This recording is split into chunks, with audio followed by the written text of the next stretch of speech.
Hey, I'm in Ross, Ohio, and I'm checking out Venice Antique Pavilion. It's a 3-story antique store, and see if they got any good deals today. Well, the first thing you walk into the door, they've got a Seeburg 100 Selectomatic record player, $4,700. Well, one of the first things I saw here too was this Wagner cast iron pan. It's got the marking in the center of the pan, which is real early, but unfortunately it's got a lot of pitting. Sat out in the rust or out in the rain. $20. I was really excited until I turned around and saw the pitting. It's probably a $60 pan since it's early. Here's another Wagner stew pot. They call it a whistle top, even though it doesn't whistle. There's no hole, but that's what they call it, as a whistle top.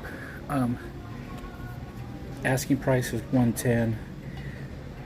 That's about market value, but it is a rare piece. This room has a lot of art, but most of it's not stuff that I'm crazy about. This is an E.T. Hurley print, which he was a Rookwood artist, $4.95, and that's full market price, if not more. So this print's been here for about 5 years. They're asking $5.95. It's a cool print, bringing a boat ashore in a storm.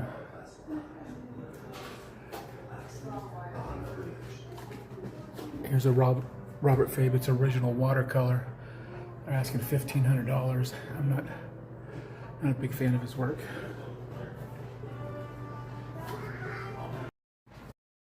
Here's a chocolate mold, and it's got a good price on it, $49.50. Unfortunately, the clasps that keep it together are broken off. But you feel the bottom, feel the top, let them get semi-hard, and then put them together, and then they come together as one egg. But here's the clasp that is right here is broken off, so you have to artificially hold them together. So it's really not something I can resell.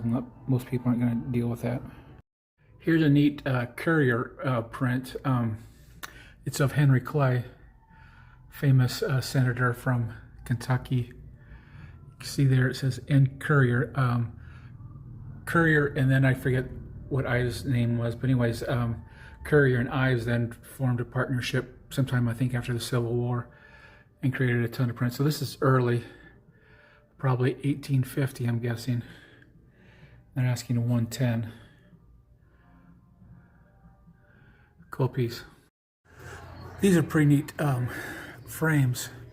I believe this is rosewood. It's not, I don't believe it's mahogany. Rosewood has black grain through it. The other option is they could have painted them to make them look like rosewood, but I don't think so. $49.95 is the asking price. I think these are early. I think these are 1850s, 1860s is my guess. I've got so many, I'm gonna pass on it, but it's probably a good buy.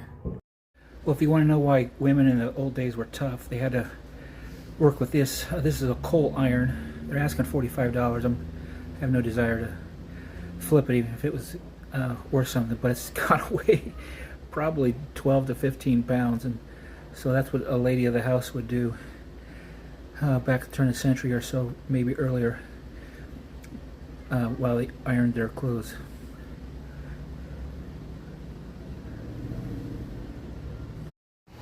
Here's one with a really nice frame. It's got some scratches, unfortunately. This is a really ornate frame. They're asking $50. I'm guessing probably about 1915, somewhere around there. 1905. All right, this is a cast iron muffin pan. The design is called Turk's Head, and I have no idea why it gets that name. They're asking $27.50. and that's about what market value is. I looked on the back, there's no makers. It could be Griswold, it could be Wagner, I'm not certain, but that's about market value. Here's a nice pastel portrait. It's in a brass frame. Brass frames give a little more premium. Again, asking 110. That's close to market value. Hey, I finally found something. This is a coat rack.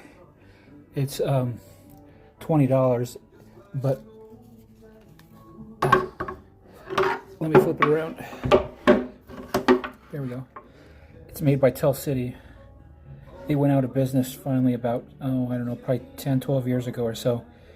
But they made all types of furniture in Tell City, along the Ohio River. And there's a big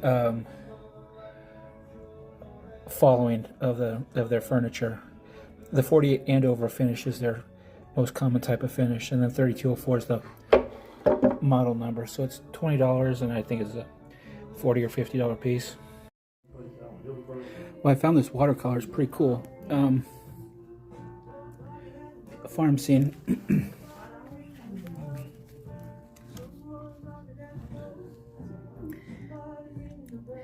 Best I can see the name.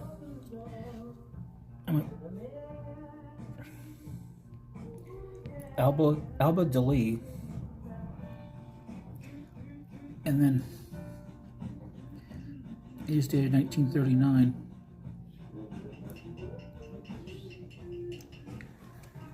I mean, he's a good artist, not phenomenal, but and the price is $40. But I've got so much art, I think I'm gonna skip on it. But it is a neat piece.